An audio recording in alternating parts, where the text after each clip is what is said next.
Obviamente va a presentar la patología, la fisiopatología, los factores concomitantes, factores desencadenantes, todo ello. Entonces, las hernias, el siguiente, por favor. O anda bajando, por favor, doctora. Bueno, ¿cómo lo definimos una hernia? Es una protrusión a través de una debilidad u orificio natural. Protrusión. Si alguien les dice que es una hernia, no es una masa, no es un tumor, nada. Simplemente es una protrusión a través de una debilidad u orificio natural, ¿ya? Cuando hablamos de debilidad, ¿ya? Es cuando los músculos, por diferentes factores, se van desgastando, principalmente el colágeno de tipo 1, 2. Existen más de 23 tipos de colágeno, por lo tanto, los primeros 4, 5, 6 tipos de colágeno se van desgastando a medida que va pasando la edad, ¿ya? Es más, hay muchos factores de riesgo para que se presente esta protrusión en caso de que sea adquirido. Cuando es adquirido, influye mucho la obesidad, la desnutrición, el alcoholismo y el hábito de fumar, ¿no? Entonces, esta definición no quisiera que se olviden. Va a entrar en la pregunta de examen, por favor. Voy a colocarlo. ¿Qué es una hernia? Definición de hernia. Protrusión a través de una debilidad u orificio natural en la pared abdominal. ¿Ya? Listo. Siguiente.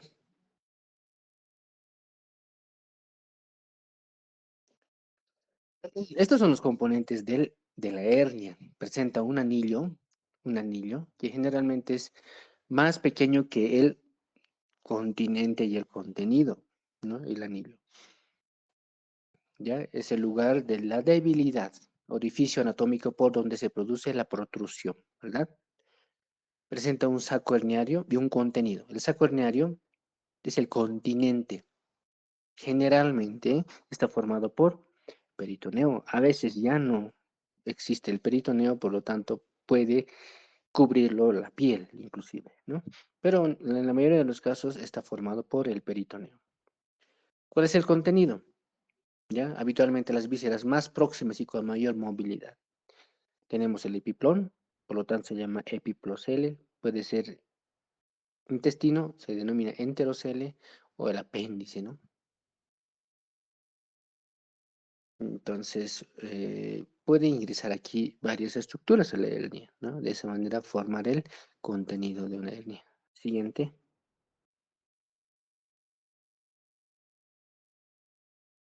Esto. Bueno, hay varias definiciones, varias clasificaciones para cómo queremos abordar la hernia.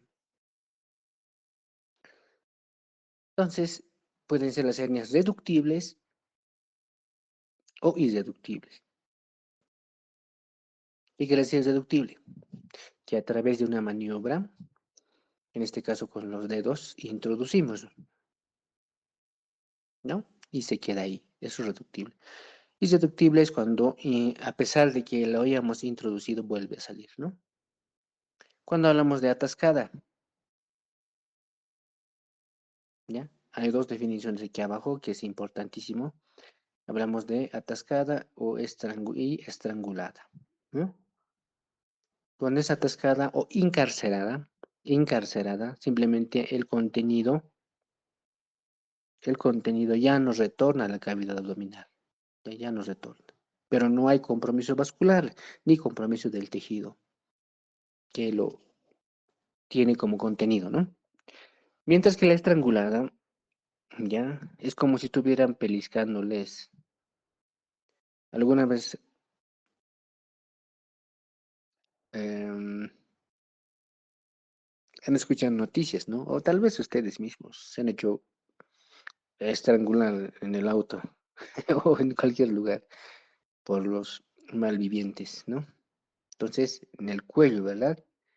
Una vez que te estrangula, ya corta la circulación carotidia y ese paciente en cuestión de segundos se desvanece, ¿verdad? Es lo mismo acá. Si hay un estrangulamiento, se pellizca prácticamente la arteria y fíjense la imagen. ¿no? Se vuelve morado. Y este intestino puede sufrir, ¿ya? Primeramente, una falta de nutrientes, de sangre, ¿no? De sangre arterial, ¿ya? Posteriormente, este tejido va a presentar isquemia, luego necrosis y se puede perforar, ¿ya? Si está con necrosis, ya pues hay que realizar una cirugía de emergencia y hacer una resección intestinal. ¿Ya, colegas? Es muy importante, si tenemos hernias, hay hernias adquiridas, ¿ya? Y hay hernias congénitas.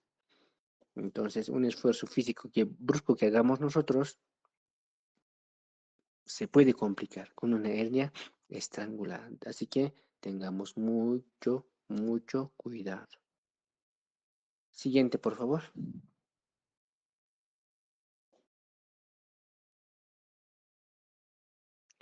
¿Qué es evisceración? ¿Qué es eventración? Ya son dos definiciones muy interesantes y pregunta de examen, colegas, ¿ya? ¿Qué es evisceración? ¿Qué es eventración? A ver, leeremos bonito. ¿Qué es evisceración? Se refiere a la salida de parte del contenido de la cavidad abdominal sin peritoneo parietal a través de una herida quirúrgica,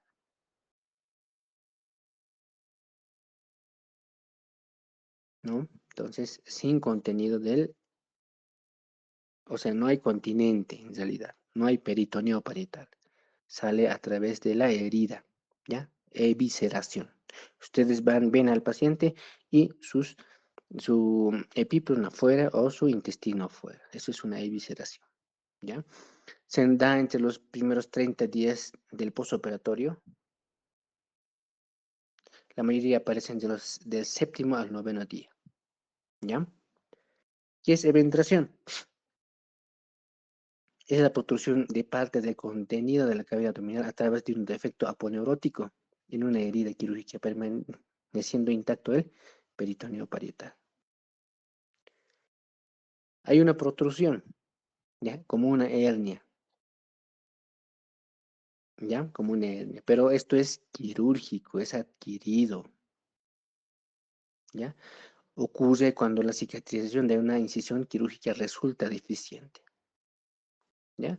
A veces hay infecciones en el sitio quirúrgico, por lo tanto, no están aproximados totalmente la aponeurosis, de esa manera sale esta protrusión, ¿ya? Pero que está cubierto ¿por quién? Por la piel, ¿ya? Por favor, por la piel. Mientras que la evisceración es la salida de los intestinos o del contenido del abdomen hacia afuera. Siguiente.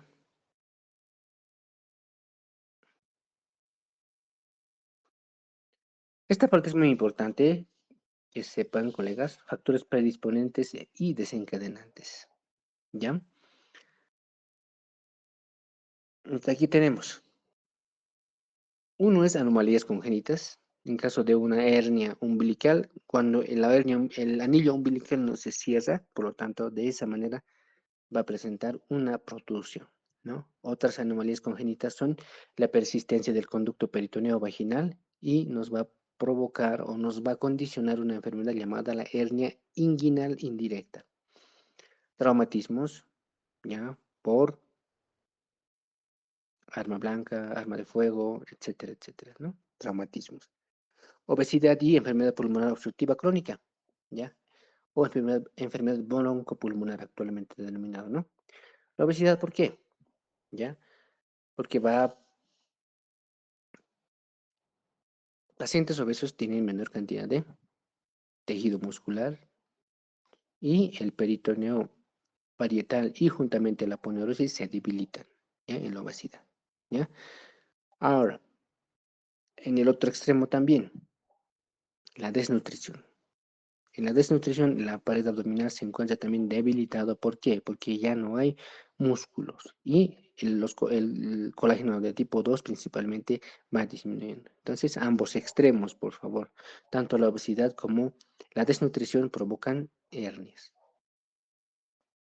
Tabaquismo, principalmente en la disminución de la producción del colágeno, ¿no? En eso influye. Por eso las personas que consumen alcohol y consumen tabaco tienden a envejecer más rápidamente que una persona que no consume estas sustancias, ¿no? Entonces, ¿por qué envejece? Porque hay disminución en la producción de colágeno. El embarazo, ¿ya? Por la distensión de la pared abdominal, hay separamiento de los músculos y por lo tanto va a haber hernias, ¿ya? En realidad el aumento de la presión intraabdominal, ¿ya? Presión intraabdominal elevada, en caso de ascitis, en caso de patologías, por ejemplo, el estreñimiento, la constipación, tos crónica, todos ellos van a provocar el aumento de la presión intraabdominal, ¿ya? Tos crónica, ¿ya? ¿Qué más? Pacientes con ascitis, todos ellos van a poder presentar también hernias. Y obviamente levantar objetos pesados, ¿no? Entonces, estos son los factores predisponentes y desencadenantes que van a conllevar a una hernia. Siguiente. Ahí tenemos una de las patologías más comunes, generalmente en los niños, es la hernia umbilical. Este anillo umbilical ya les he indicado, ¿no? Es cuando no se cierra el anillo. ¿Ya? Esperamos hasta los 2, 3 años. Si no se cierra totalmente, entonces hay que hacer un cierre quirúrgico, ¿ya? En las mujeres embarazadas pasa lo propio. Como hay una presión intraabdominal que va a distender todo el abdomen, entonces es muy propenso que presenten estas mujeres hernia umbilical, ¿ya? Entonces, después de la cirugía, después del parto o cesárea, se hace la corrección. Siguiente.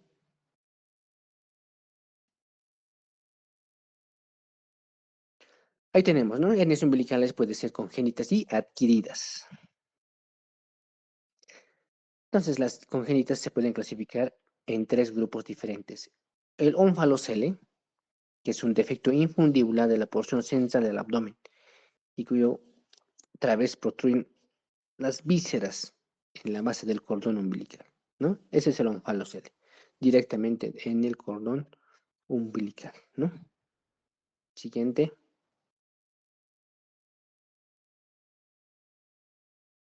Tenemos a la gastrosquisis, ¿ya? Defecto en la pared abdominal que se caracteriza por una ruptura de la membrana umbilical que permite la herniación del intestino fuera de la cavidad abdominal, ¿ya? El primero es onfalocele que no es tan dificultoso, mientras que la gastrosquisis ya es la salida del contenido abdominal, ¿no? Gastrosquisis.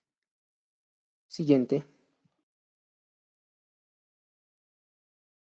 Y tenemos lo más común en la hernia umbilical del lactante. Surgen unos días o semanas después de la caída del muñón del cordón umbilical y se deben a la debilidad de la adherencia entre los restos cicatrizales del cordón umbilical y el anillo umbilical. Ya, colegas, este es el más común. Generalmente cuando llora nuestro paciente aumenta la presión intraabdominal y sale el botón umbilical. Entonces esto generalmente no es quirúrgico, ¿ya? Pero si persiste por más de 3 años, hay que nomás hacer la cirugía de corrección, ¿ya? Siguiente, por favor. Aquí tenemos las adquiridas. Esto aparece generalmente después del cierre del anillo umbilical.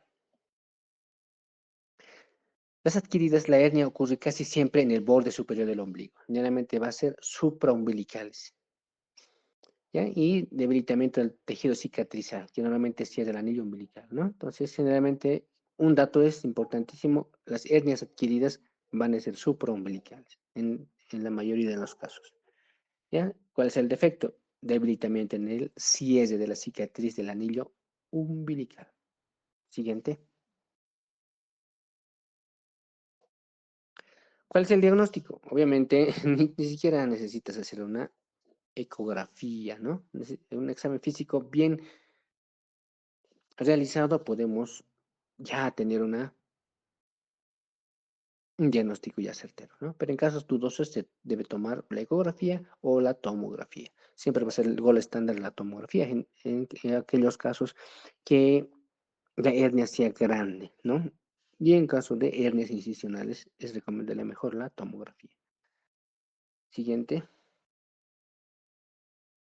Otra de las patologías comunes que tenemos es la hernia inguinal, ¿ya? Ahí tenemos los límites. La hernia inguinal superficial, aponeursis del oblicuo externo. Superior, oblicuo interno y aponeursis del músculo transverso del abdomen.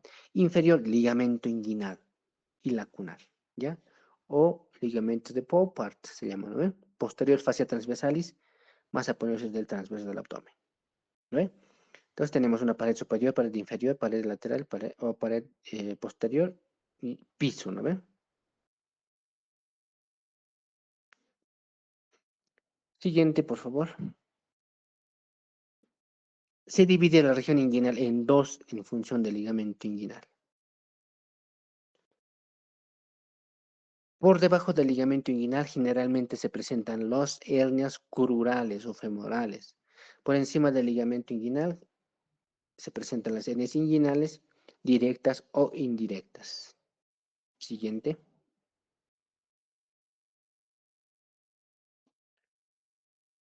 ¿Qué más tenemos? Hernia inguinal, anillos inguinales. Anillo inguinal profundo, fascia transversalis en forma de una U, ¿ya? Y anillo inguinal superficial, pilar medial, cuerpo del pubis y pilar lateral, espina del pubis. Entonces ese es el conducto inguinal, ¿verdad? Presenta dos anillos, un anillo profundo y un anillo superficial. El anillo superficial se va a encontrar en la región del pubis y anillo profundo a nivel de la cresta espina ilíaca anterior superior a través, envuelto por el ligamento interfoveolar, ¿no? Siguiente, por favor.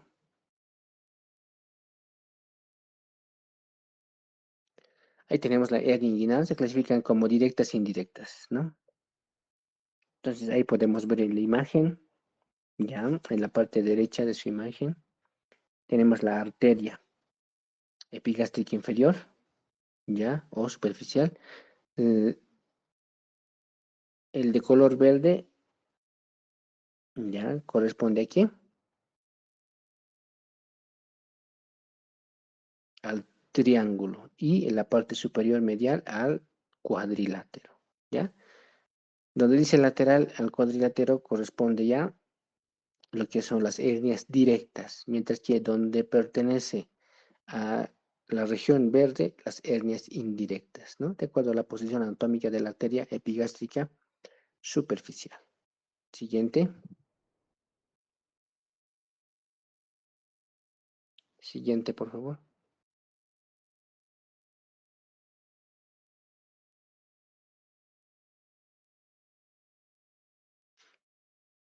Ahí observamos, ¿no?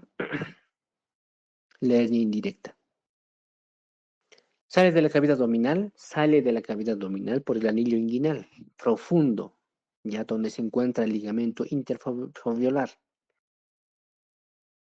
Está lateral a los vasos epigástricos inferiores y el ligamento de Hasselbalch, ¿ya? Pregunta de examen.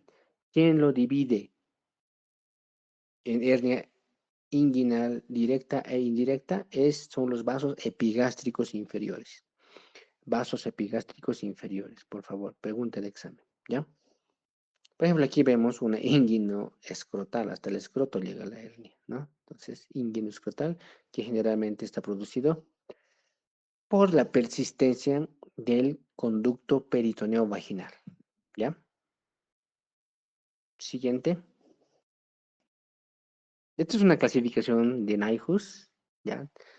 Tipo 1 para hernia indirecta, tipo 2 para hernia indirecta, tipo 3, ¿ya? 3A para hernia directa, 3B para hernia indirecta, tipo 3C para hernia crural y tipo 4 para hernia recurrente, ¿ya? El único que es hernia directa es Nyhus tipo 3A, ¿ya? Los demás toditos son hernias indirectas femorales o recurrentes o recidivantes. Esta es la clasificación de Gilbert. Siguiente, por favor. Clasificación de Gilbert. No es necesario que se lo aprendan. 1, 2, 3 es hernia indirecta. 4, 5 es hernia directa. 6, hernia mixta o en pantalón. 7, hernia crural. 1, 2, 3, hernia indirecta. 4, 5, hernia directa. 6, hernia mixta. Y 7, hernia crural. ¿Ya? Esto necesito que sepan, ¿no? El siguiente, por favor. Es muy importante. Al menos en la especialidad manejamos los dos clasificaciones anteriores. De los 8 o 10 clasificaciones, los dos anteriores que hemos visto, Nyhus y Gilbert, utilizamos nosotros para la cirugía. Esta maniobra de Landívar es importante para ustedes, ¿no? Para un médico general, ¿ya? Entonces, maniobra de Landívar. A través del conducto inguinal nosotros introducimos el dedo, ¿ya? Y le pedimos al paciente que aumente la presión intraabdominal, que puje, ¿no? Entonces, al pujar, si tú sientes con el pulpejo del dedo índice directamente la hernia que te está empujando a la punta, esa es una hernia directa. Si tú sientes que te empujó por el lado externo, entonces es una hernia indirecta. ¿Ya, colegas? Maniobra de Edward y Andrews, ¿ya? Que es similar a la anterior. Siguiente, por favor. Hernias femorales y sucrurales. Las hernias femorales y sucrurales generalmente se presentan en las mujeres, ¿ya? Por la misma anatomía, fisiología anatómica de la pelvis y no tanto en varones. Estos se presentan generalmente en mujeres, hernias femorales subplurales. Obviamente puede haber también en los varones, pero mayor cantidad en mujeres. Es aquella que protruye a través del anillo crural, son más frecuentes en mujeres, mayor riesgo de estrangulación, ¿no? Límites anterior, ligamento inguinal, eso tienen que saber, colegas. Límites anterior, ligamento inguinal. Siguiente, por favor, colega. Entonces, límites, tenemos pared anterior, ligamento inguinal, límite posterior, ligamento de Cooper, ahí está en la imagen, límite lateral, tejido conjuntival o vena femoral, el de color azul, límite medial, ligamento lacunar o Gimbernat, ¿ya? Entonces, estos límites tienen que saber. Ligamento posterior. Pregunta de examen. El anillo femoral, el límite posterior está constituido por, inciso A, ligamento de Cooper. Esa es la respuesta, ¿ya? Ligamento de Cooper. Siguiente. Aquí vamos a ver una imagen, cómo están saliendo la arteria y la vena, y entre ellos, o más lateral, el nervio femoral. Nervio femoral, arteria y vena. Esa composición se llama van, ¿no ven? Vena, arteria y nervio en la región femoral. Van, de medial a lateral. Vena, arteria y nervio. Van. Siguiente, por favor.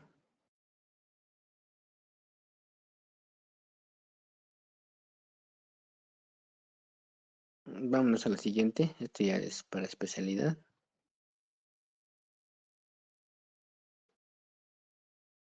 ¿Ya? Aquí tenemos varios tipos de hernias, ¿ya? Femorales, de acuerdo a su disposición, de acuerdo a su localización. Unos salen medial a la vena, entre la arteria y la vena, por delante de la arteria y la vena, por detrás de la arteria y vena, o lateral a la arteria y la vena. Entonces, aquí tenemos uno lateral, hernia de Hasselbach,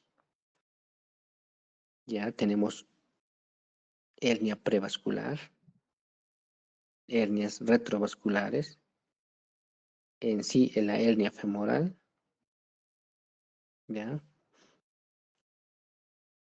Hernias lacunares y hernias de Cloquet, ¿ya?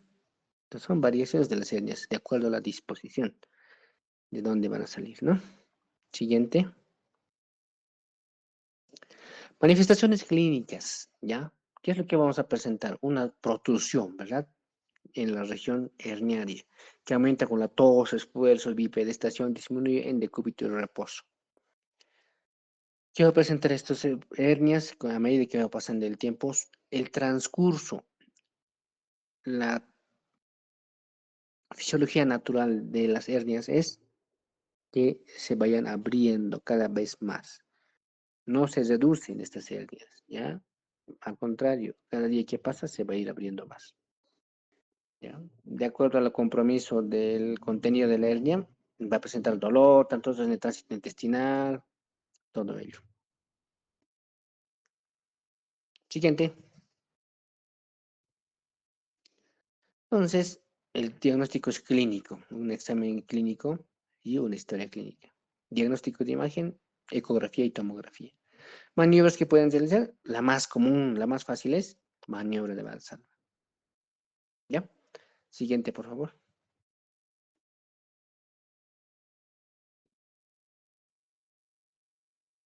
Ahí vemos los diferentes maniobras. Maniobra de Valsalva cuando aumenta la presión intraabdominal y tú palpas, ¿no? Maniobra de Landívar, ves la simetría de la hernia, de dónde sale, ¿no? Palpando con toda la mano. Maniobra de Edwards, igual, es bimanual, introduces en el conducto inguinal, ¿no? Siguiente.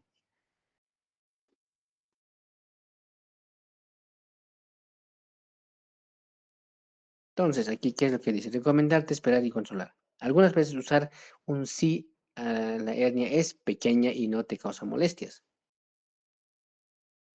Entonces, ¿qué es lo que recomendamos cuando el paciente no quiere operarse o realmente es muy pequeño la hernia? Usar bragueros, en este caso, ¿no? Bragueros en pacientes que tienen hernias, ¿ya? Siguiente, por favor. Las cirugías mayormente mayor a 2 centímetros requieren la actividad quirúrgica, ¿ya? Para evitar complicaciones. Lo más importante en esto es evitar las complicaciones, colegas. Una paciente puede estar normal en su casa, con hernia, pero este paciente empieza a toser y aumenta la presión intraabdominal y va a presentar una complicación, ¿ya? Se puede estrangular su hernia, ¿ya? Colegas, siguiente, una más.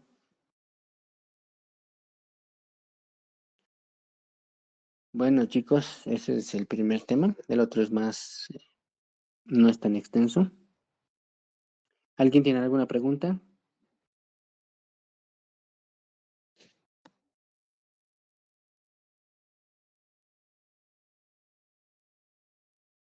Espero hayan entendido, colegas.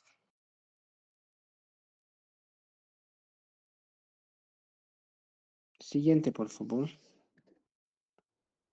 Mira su dedito. Lisset, mira, no, pues no aplaudan. Me hacen sentir mal.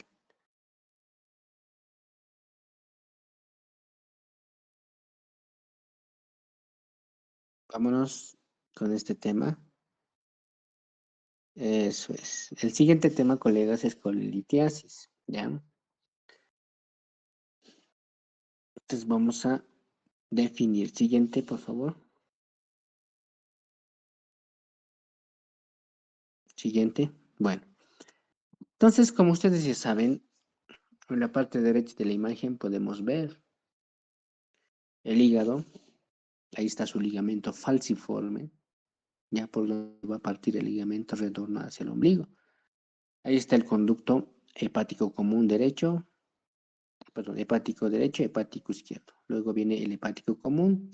Ahí desemboca, ¿verdad? El conducto cístico, ¿ya? ¿De dónde viene? De la vesícula biliar. ¿Qué es la vesícula biliar? Es un órgano ovalado cuya función principal es almacenar bilis y concentrar la bilis antes de la liberación del duodeno. Entonces, esto es muy importante, parece una patología muy común, muy fácil, pero tenemos, si entendemos muy bien la fisiología, vamos a saber las características, ¿ya? Del por qué y cuándo se contrae la vesícula y gracias a qué, ¿ya? Hablamos de dos sustancias muy importantes, la acetilcolina y la colecistoquinina, ¿ya? La acetilcolina hace que haya una contracción a nivel de la vesícula biliar. Y esta acetilcolina está estimulada por la colecistoquinina. La colecistoquinina se secreta en la porción distal del estómago y en la primera y segunda porción del duodeno, ¿ya? Esto es transmitido por vía aferente hacia los ganglios de Mascagni que se encuentra a nivel de la vesícula biliar. Entonces, estos van a comprimir perdón, van a activar el músculo liso de la vesícula biliar y de esa manera poder contraerse y liberar la bilis hacia el conducto colédoco y posteriormente al duodeno. Entonces, longitud normal es de 7 a 10 centímetros de la vesícula, generalmente es 8 centímetros, capacidad basal de 30, eso nunca se olviden, colegas. ¿Cuánto es la capacidad de la vesícula? 30 a 50 ml de bilis almacena, ¿ya? Capacidad de obstrucción, hasta 300 ml, ¿ya? En todo lo que es la vía biliar principal. Entonces, ¿qué es la colelitiasis? Es la presencia de patología de cálculos en su interior, principalmente por exceso de colesterol. ¿Comprendido? Es la presencia de piedras en la vesícula. Eso es colelitiasis. ¿Ya? ¿Qué es colelitiasis? Simplemente es la presencia de piedras, litos, lo que ustedes quieran decirlo, en la cavidad o en el interior de la vesícula biliar. ¿Qué no produce patología? Aún, que no produce signos y síntomas. ¿Ya? Otro dato muy importante, esta piedra en la vesícula, por más que no produzca enfermedad, al estar en contacto constante con, con la pared o la mucosa de la vesícula biliar, por 5, 10, 15, 20, 30 años, puede generarnos alteración en la mucosa. Y de esa manera pues se presenta pues una carcinoma de vesícula biliar, cáncer de vesícula biliar. Por eso es importante que realicemos la cirugía. Nosotros operamos en el Hospital Los Andes. De 10 cirugías que hagamos, al menos 7 son de vesícula biliar.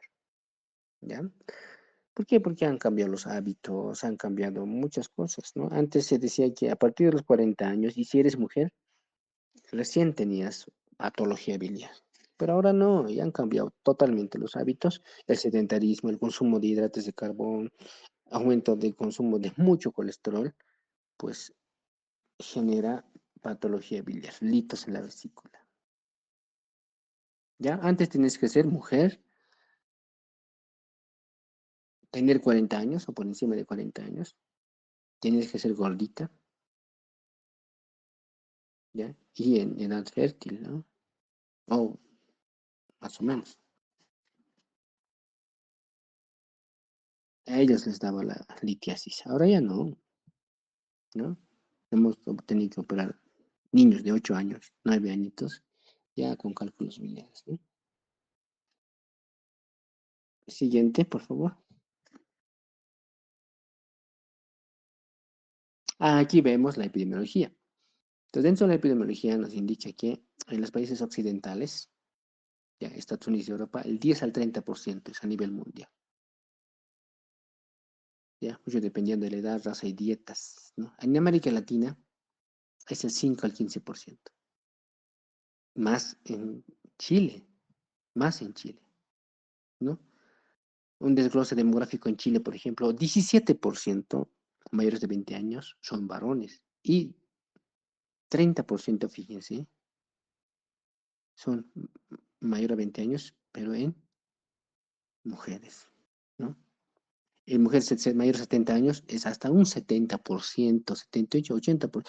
De 10 mujeres, casi 8 ya tienen litiasis vesicular cuando llegan mayores a 70 años. Entonces es muy importante los hábitos, colegas. No es comer por comer. A veces ustedes, obviamente no hay, ¿no?, economía y comemos lo que podemos. Galletas.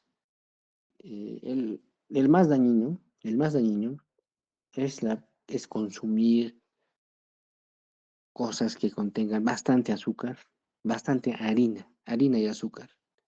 ¿Ya? Eso nos va a llevar a una desbalance en la, la dieta, ¿no? En el triángulo del SMART. Factores de riesgo clave, se aumenta básicamente con la etnia, generalmente los mapuches, los originarios de allá, exposición a estrógenos, progesterona, la edad también, la obesidad de embarazo y dietas ricas en grasas. ¿Ya? Siguiente, por favor. Este es un resumen algo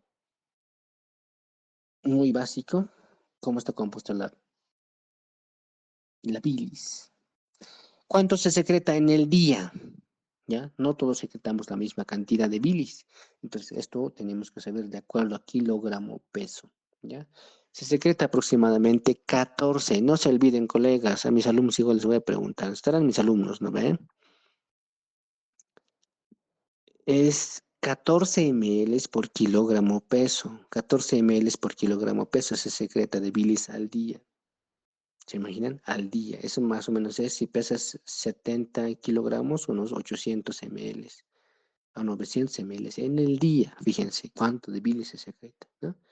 Entonces, no es en todos lo mismo. Una persona de 2 metros con 80, con 100 kilogramos secreta más, pues obviamente, que una persona menor del promedio va a secretar mucho menos, ¿no? Pues ahí tenemos agua, electrolitos, sales biliares, proteínas, lípidos, pigmentos, ¿no? Entonces, ¿cómo está formado la composición biliar? Sales biliares o ácidos biliares, colesterol, ¿ya? Y lecitina, ¿no?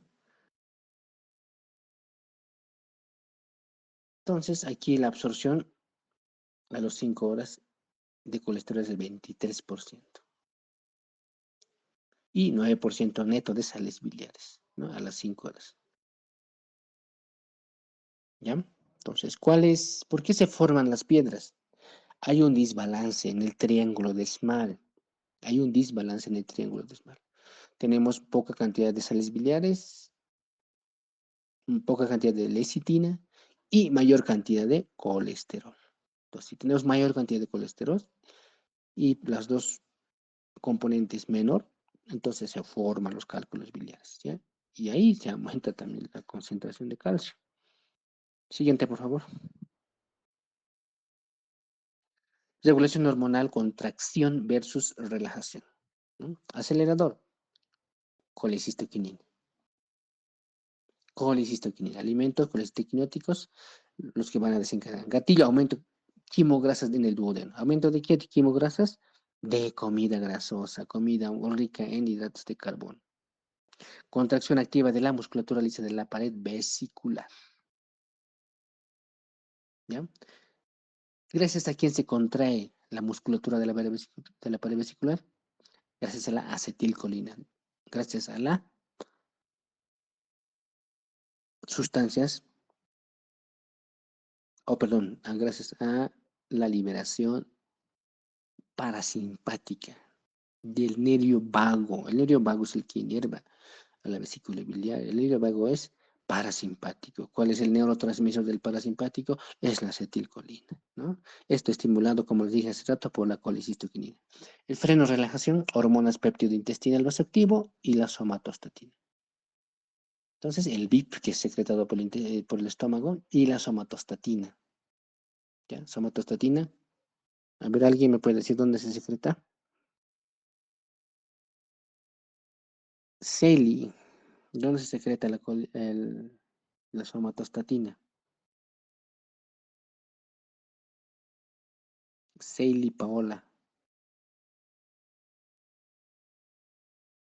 Bueno, la somatostatina pues se secreta en el páncreas, ¿ya? En el páncreas.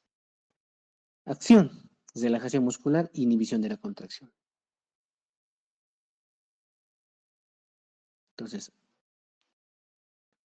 algo muy importante donde está en la parte inferior, hay un relojito, ¿verdad? Nota clínica, dice. Nota clínica. Durante el ayuno existe una baja secreción de colecistoquinina. ¿Qué hace la colecistoquinina? Contrae la vesícula. Esto genera un aumento del volumen residual y una contractibilidad reducida, hipomotilidad. ¿Alguien me puede explicar eso? Ya vamos a terminar, colegas. Faltan unos 3 diapositivas más. Porque esto es clave para que expliquen a sus pacientes, a sus familiares y a ustedes mismos, colegas. Dice, nota clínica, durante el ayuno existe una baja secreción de colecistoquinina. ¿Qué quiere decir eso? No se va a contraer en la mañana la vesícula biliar. Ya, va a estar tenso. Esto genera un aumento de volumen residual, ¿no ve? Y una contractilidad reducida, hipomotilidad vesicular. ¿Qué significa eso?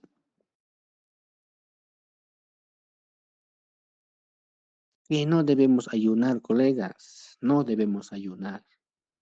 Si ayunamos, es como cuando ustedes hoy día van a orinar hoy día, colegas. ¿Cuántos son? 8 creo que son. Orinan en su vacín, mañana se levantan y van a ver cómo está esa orina, ¿ya? En la parte inferior va a quedar un sedimento. Lo mismo pasa con la vesícula, colegas, ¿ya? En la mañana, como no ha habido actividad durante la noche, esa vesícula se encuentra relajado, no hay contracción, ¿ya? Hay sedimento. Por lo tanto, si tú sigues manteniendo en ayunas durante toda la mañana, es más probable que formen las piedras. Por lo tanto, hay que desayunar, colegas, ¿ya? Esta vez sí, aunque sea una galleta, dos galletas, desayunen, ¿ya? ¿Esto qué es lo que va a hacer? Si tenemos barro biliar, colegas, podemos solucionar con esto, con el desayuno, ¿ya? Pero si tenemos piedras grandes, ya no, pues, chicos, ya no. Pero el barro biliar sí se puede solucionar con el desayuno, colegas, ¿ya? Siguiente. Espero que hayan aprendido, aunque sea esto, ¿no? Siguiente, por favor. Ciclo vicioso de la litogénesis. ¿Cómo se originan? ¿Ya? Litogénesis de colesterol. Hipersecreción hepática, exceso de colesterol biliar persistente, inestabilidad micelar. Colesterol llega a las vesículas y micelas. Las vesículas se saturan de lípidos y se tornan inestables. Cristalización, la bilis suprasaturada forma zonas densas y cristales de colesterol sólidos en la superficie vesicular. Y la hipometilidad vesicular, secreción disminuida con estequinina. Estamos hablando de lo mismo lo que hemos explicado en la diapositiva anterior. Entonces, ¿cuál es la causa principal? La hipomotilidad vesicular, ¿ya? Cuando la vesícula no se mueve, ¿ya? Se concentra, se forman mícelas con cristales de colesterol, cristales de calcio y listo. Ya de esa manera van a formar los primeros núcleos. Siguiente, siguiente. Bueno, matriz clínica, clasificación de cálculos biliares. Hay diferentes tipos de cálculos biliares, ¿no? Cálculos de colesterol, 37 a 86%, que son los mayores, ¿ya? Por el exceso consumo de colesterol, grasas, ¿no? Cálculos pigmentos o negros, del 2 al 27%. Generalmente es más por hemólisis, ¿no? Cálculos pigmentarios marrones, generalmente este es por retención biliar o infecciones a repetición del sistema biliar. En caso de colangitis se puede presentar estos cálculos pigmentados marrones. ¿Cuál es la composición? La primera de colesterol, la segunda de bilirrubinato de calcio y la tercera de carbonato y fosfato. ¿Cuál es la primera? Etiología subyacente, obesidad, dieta alta en grasas, sobresaturación. En el segundo, cálculos pigmentados negros, exceso de bilirrubina libre debido a hemólisis o enfermedades hepáticas, en caso de hemólisis, ¿ya? Y el tercero, marrones, retención biliar, infecciones, colangitis, por ejemplo. Listo. Siguiente, por favor. Siguiente, no te duele más. Presentación clínica, ¿ya?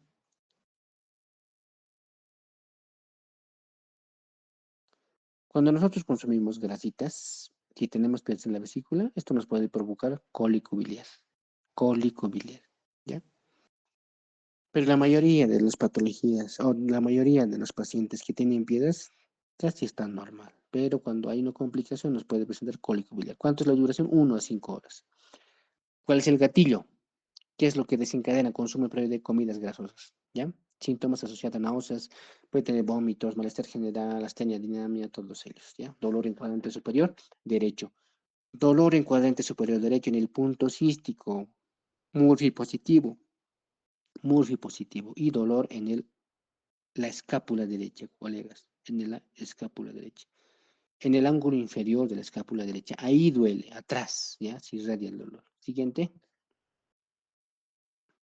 ¿Cuáles son las complicaciones que tenemos que saber? Una litiasis vesicular, ¿qué es lo que nos va a provocar? Obstrucción del conducto cístico, considerado como colicistitis aguda. Esto ya es quirúrgico. Dos, erosión parietal, fístula colicistoduodenal, nos puede provocar síndrome de Mirici. Es otra complicación de la litiasis vesicular. Tres, migración a la vía biliar principal, una coledocolitis. Hay piedras pequeñitas de la vesícula que se salen del conducto, de conducto o vía biliar principal, entonces provocando una coledocolitis y de esa manera síndrome ictérico obstructivo. Y la cuarta, obstrucción ampular, ¿no? Esto nos puede provocar una pancreatitis, que es muy emocionante estudiar, la verdad. Es mucha fisiopatología, ¿ya, colegas? Entonces, ojalá tenga la oportunidad de poder explicar en algún congreso o lo que sea, pancreatitis, ¿no? Es muy bonito. Ojalá pues que hagan cursos ustedes de actualización. Hay cosas que han cambiado bastante en medicina, ¿ya? Entonces, esas son las complicaciones. Colicitis aguda, síndrome de Mirici, coledocolitis, pancreatitis. Siguiente.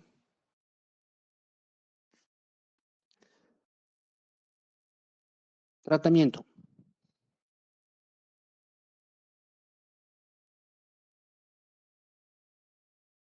¿Cuál es el tratamiento entonces? Tratamiento es evitar el consumo de alimentos que contengan mucha grasa. ¿Ya? Evitar complicaciones. Debemos evitar complicaciones a través de la dieta. Una colecitis aguda, una pancreatitis, imagínense una pancreatitis. Ya no sé si alguien les ha dicho qué es la pancreatitis en nuestra región. Es lo que le llaman el cariciri, ¿no ve? El caricari, ¿no? Algunos dicen que le han sacado una grasita en el lado izquierdo, ¿no? Es el signo de Great Turner, ¿no? Entonces, es muy bonito hablar de esos temas. Mira, principal factor de riesgo para cáncer de vesícula biliar. ¿Ya? Entonces, por favor, comenten a sus familiares. Si tienen algún familiar, háganles ecografía y puede presentar el cáncer de vesícula biliar o el tumor de Klatskin, cáncer de Klatskin, no te dan ni siquiera ni 2 meses, colegas. ¿Ya? Te mata rápidamente. ¿Por qué? Porque está cerca al hígado. Se hace metástasis al hígado, luego se disemina rápidamente. Por eso es importantísimo hacer la cirugía preventiva, ¿no?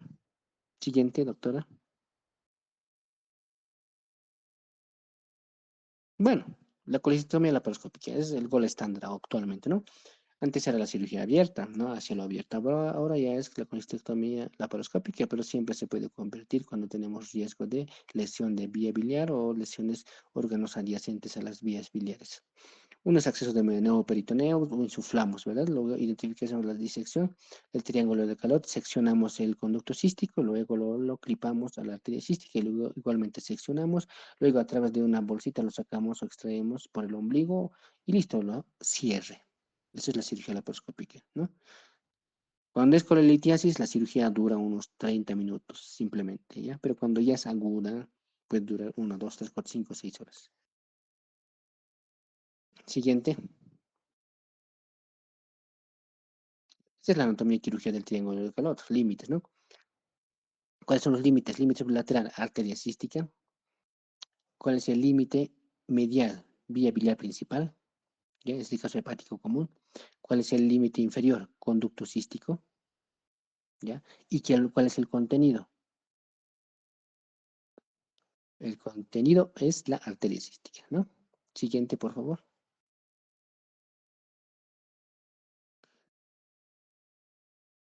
Ahí están una vesícula, ¿no? Ya extraída. ¿Ya? Esto se manda a patología, ¿ya? Todas las vesículas extraídas se mandan a patología. ¿Justamente para qué? Para saber si tiene alguna anomalía cancerígena. Como ya les había dicho, cáncer de vesícula te da 2 meses de vida. Siguiente, por favor. ¿Ya? Entonces aquí la realidad nacional. Tenemos ya muchos pacientes que presentan desde muy temprana edad, de acuerdo a la dieta, el sedentarismo, litiasis vesicular. Ya, aunque la mayoría dicen, ¿no?, que es asintomático, el litiasis vesicular, pero con el pasar del tiempo no se puede provocar colitis aguda, colitis crónica, colitiasis o una pancreatitis, ¿ya? Entonces hay que tener muy en cuenta. ¿Cuál es la resolución definitiva? Una colecistectomía, antes de llegar a patologías más complejas. Siguiente. Bueno, creo que ya se han dormido, colegas. Bueno, espero hayan entendido, ¿no? Es un tema muy bonito. Van a salir de aquí por lo menos unos de 10 preguntas que tengo que dar. En la cátedra saldrán, pues, de estos dos temas, 8 por lo menos. ¿Ya? 8 preguntas de examen. ¿Alguien tiene alguna duda, pregunta, colegas? ¿Mm? ¿Quiénes son mis alumnos? A ver. O mis nuevos alumnos. Nada. Qué vergüenza. Bueno, chicos, nos vemos en el examen. Gusto en conocerlos. Y pues que sean las prácticas que sean presenciales, ¿no? Al año van a entrar a internado. Así que nos vemos, colegas. Hasta luego. Hasta luego, doctor. Buenas noches. Chao, chao.